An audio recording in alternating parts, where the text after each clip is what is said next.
Hello and welcome back to Simple Money, the show where we explore interesting personal finance topics in short episodes. I'm your dashing host, Matthew Seawick, also known as the Friendly Financial Coach. So this is the first episode of our monthly focus on retirement planning and RRSP products, and I hope that you enjoy it. As a quick reminder, the RRSP deadline for the 2017 tax year is on March 1st, 2018. So for today's episode, we're digging into what a registered retirement savings plan truly is.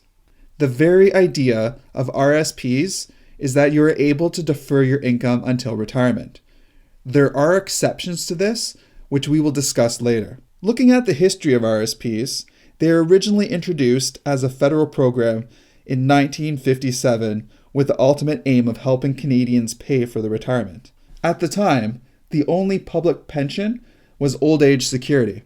So RSPs were viewed as an essential retirement tool. It wasn't until 1965 when the CPP, or Canadian Pension Plan, was introduced to join the party. Passed during the final days of the Liberal government, helmed by Louis Saint Laurent and lobbied for by the Canadian Medical Association, RSP rules have gradually changed into what we have today. On the most basic level, contributions to RSPs defer income taxes until the funds are withdrawn. So for example, if you earn $50,000 and made a $5,000 contribution, your taxable income for the year would be $45,000. The $5,000 and any connected investment returns would be taxed when the funds were withdrawn from your RSP. The question when you should contribute to your RSP will be explored in the next episode. So the amount that you can contribute is based on your past year's income and any adjustments. This is then added to any unused contribution room. Your annual contribution limit is the lowest of 18% of your earned income, or at an annual limit that increases every single year. So for example, in 2016, this limit was $25,370. Your RSPs can hold a wide variety of investments. Some of the most popular are mutual funds, stocks, bonds, ETFs, and even in some cases, basic savings. Over time, this fund will grow with contributions and investment returns. The basic idea is that you want your RSP to help you achieve the income you require at retirement. And this is where a proper retirement plan will help you out. RSPs just don't need to be used for retirement planning. They could also be used to fund a home purchase, pay for qualified education, and be used as a tax deferral strategy. All of these concepts will be explored in this month's podcast series. At the end of its life, your RSP must be converted to a registered income fund, or RIF.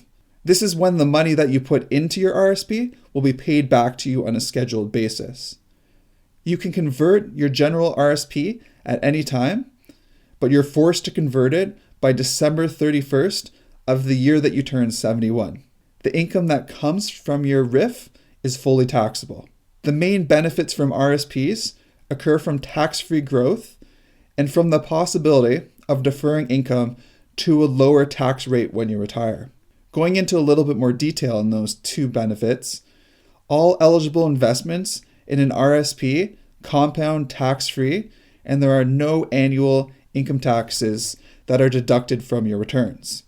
This means that your investments grow faster than if they were in an unregistered account where income taxes were withheld every single year.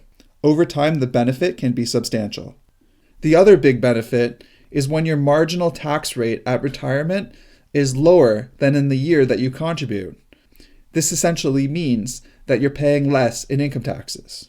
Another benefit is that funds in RSPs can be transferred to a spouse or dependent child or grandchild tax-free if the holder passes away. It's a bit more complicated than that. It involves that the receiver has an RSP or trust, but this can be used to reduce estate taxation. On the other hand, there are also possible negatives for having RSPs. The big one is that if not used properly, RSPs can lead to higher income taxes and possibly reduce your old age security. Also, funds in RSPs can be difficult to withdraw. There's a few ways that this can happen. The first is that the investment that you have may be locked in and you may not be able to get out without paying a penalty or having some kind of other financial loss. There are also withholding taxes that vary from 10 to 30% that will be directly taken from any withdrawal that you make. These funds will then be applied to any taxes that you may be owing from this withdrawal. Overall, RRSPs are a very strong asset in a proper retirement plan. That's it for today. I hope that you enjoyed the episode.